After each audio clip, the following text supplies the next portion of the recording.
Okay, so Choo-Choo Charles is a very good time. Yes, sir. They call him Charles. Half train, half gigaspider from hell. You play as a monster hunter, summoned to this mysterious island to hunt down a demon named Charles. And Charles is the entire reason to play this game. He's a giant spider train with a greedy carnival face, and I love him. I adore his design. Every time Charles comes choo-chooing out of the woods, it's equal parts hilarious and deliciously insane. I genuinely had a smile on my face for the vast majority of this game. Choo-Choo Charles is the type of game where the concept alone makes up for its many shortcomings. It's batty and brilliant, and I love that. The world feels dense and rich and fully formed. But unfortunately, the game wrapped around that concept doesn't quite have the chops to fully realize its own vision. It's worth noting that Choo-Choo Charles is the work of a solo developer, Gavin Eisenbeis, and what he achieved here is truly commendable. Once you arrive at the island, you're given your very own train, about the same size as Charles, but without all the spidery bits. Thankfully, the controls are incredibly straightforward. Up front, you have 3 levers: forward, reverse, and stop. There are hooks along the walls for the various weapons you'll unlock, and a blueprint on the table for upgrading your train with the single resource found in the game: scraps, which we'll talk more about in a bit. The back of the train is where the action happens. Your only means of defense in Choo-Choo Charles is this turret.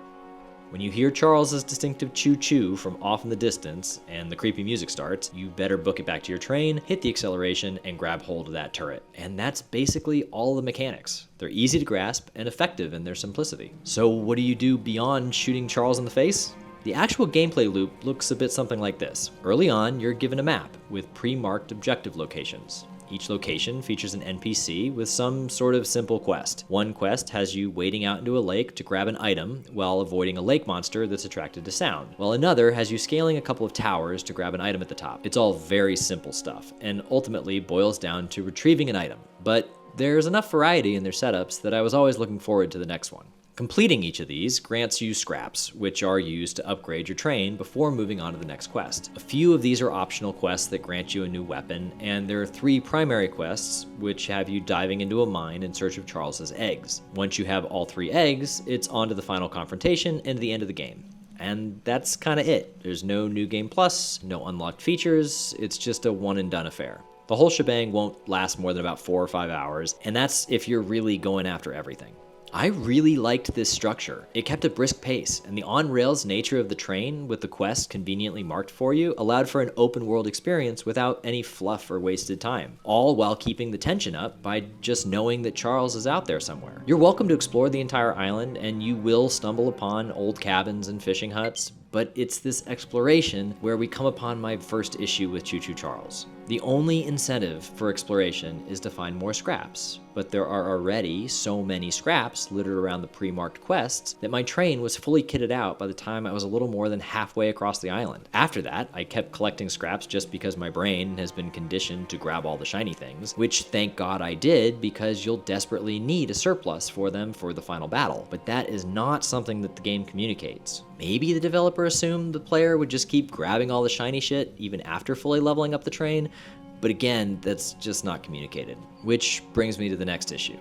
Leveling up your train sounds like an awesome idea, a faster, more battle-hardened machine for each of your battles with the roaming Charles as you move from mission to mission. Sounds awesome, right? You'd think so, but unfortunately that's just not the case. I saw Charles 5 times during my entire 4-hour playthrough, and for 2 of those, I was so far away from my train that I had no hope of getting back to battle it out. Between missions, I would just sit at the back of the train hoping Charles would burst out of the woods so that we could have a fight, but for whatever reason, he kept his distance for the vast majority of the game. I had accumulated multiple weapons that I had no opportunity to use, and when these fights did happen, they are so short-lived that I never even had time to try out my shiny new flamethrower.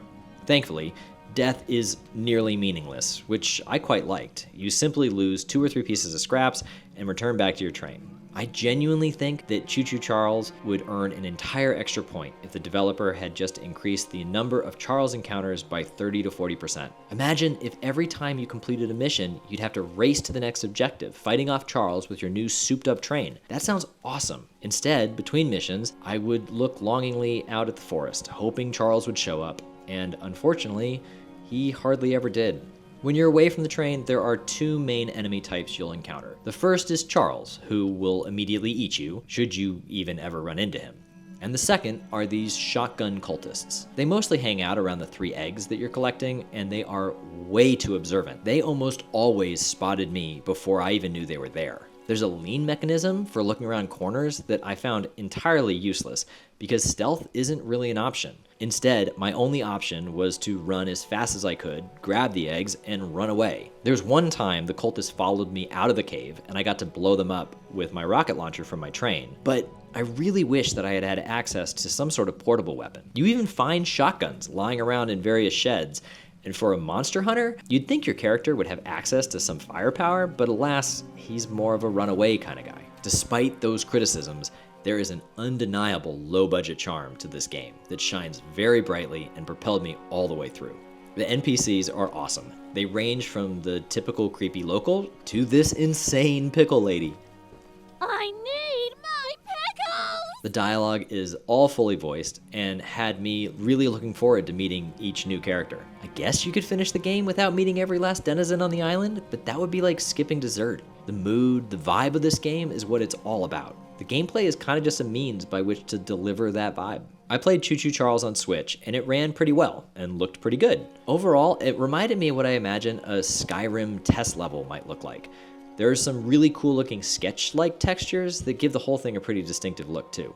It never crashed or became too stuttery, and I was overall very impressed by the port job to the Switch. But I'm also not the type of guy that really cares too much about graphics or performance. I would love to see a sequel to Choo-Choo Charles that expands on the general gameplay loop established here. Deeper quests, more frequent battles, and some additional means to fight back on foot. The blueprint for an exceptional sequel is extremely easy to see. The groundwork for the Choo-Choo Charles universe has been laid, but it does have this sense of feeling like groundwork. It's a very good first draft, or a pitch project for a more ambitious outing. Choo-Choo Charles is a vibe, and as a vibe, I give it an 8.2. This was my very first video, so if you liked it, please like and subscribe, and I will keep putting them out. Thanks.